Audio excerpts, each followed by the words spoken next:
or WRX question.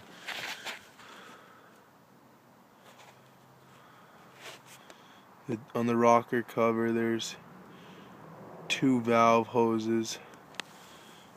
This one to the left goes to the PCV line that's mounted to the intercooler, which then goes post-turbo back into the intake track right there.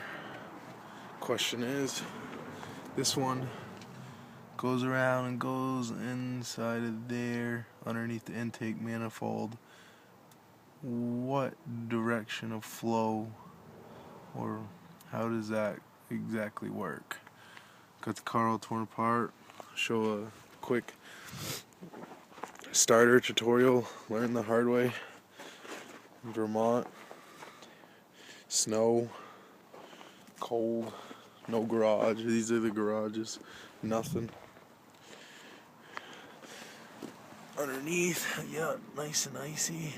Couldn't get any worse for conditions. Snowed all week at nighttime, getting out of work, trying to finish this job. It's now Saturday, so I've been quite the learning experience. So what you got? Starter or procedure. You take off these two bolts right here in front of the intercooler. Mine are already out, so someone else had this off previously. And then there's two bolts on the side of the intercooler right here. And then there's a special mounting tab for the other side that goes right here, right there. So my car, parked it here to lock up the garage, and it did not start back up. First I started relays, and inevitably I had to tear off the intercooler and check for voltage at the starter. The way the voltage works on this, mine's covered in some anti-seize and some dielectric grease. Good stuff. This is a ground right here coming off the battery, help ground the starter. In the back here you got your main power wire. That one goes to the bottom nut on the solenoid, and you got your main feed right there that's capped, that comes directly from the battery. And then right behind there, there's right behind it on the back left side, you have to get underneath to see it. I'm not gonna do that, but there's just a little clip, like a little terminal pin that a 12-volt source goes to, aka key on. There'll be 12 volts there. You have power at your main feed. If you're getting those two things, you should have good ground, aka bad starter. In that case, I've already tested mine. It was the issue. Key on, no crank, nothing. Got on some forums, read a bunch about security relays, but then I decided to check the starter, and sure enough, it was the culprit. So to get the starter out, I already got mine back, my new one back in, but I could probably get my phone down there to show you. That bolt right there.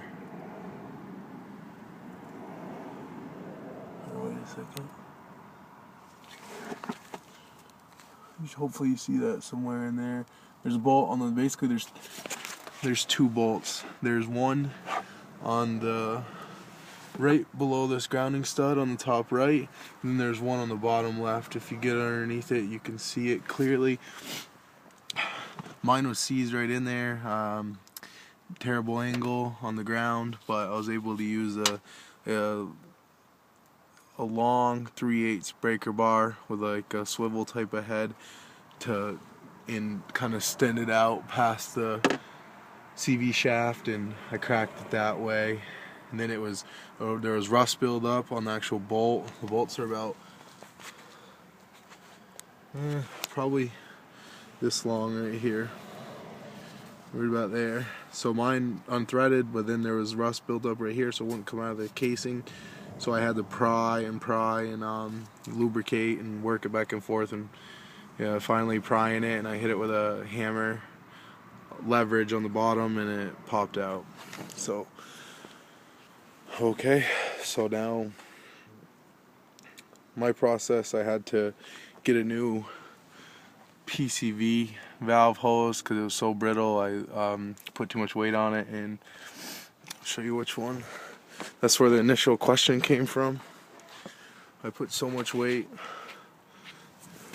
on this hose right here that connects to this inlet right here that it snapped.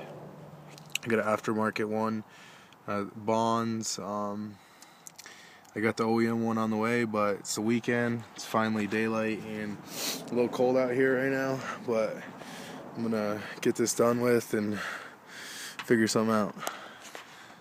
I will now slide on the intercooler, the throttle body right here, reconnect. This hose will actually be last, but I'll slide this one on first, which is the turbo inlet pipe to the intercooler, and then I'll slide that one on, and then I'll go do that one, which is the recirculating hose for the blow-off valve. Alright, stay tuned.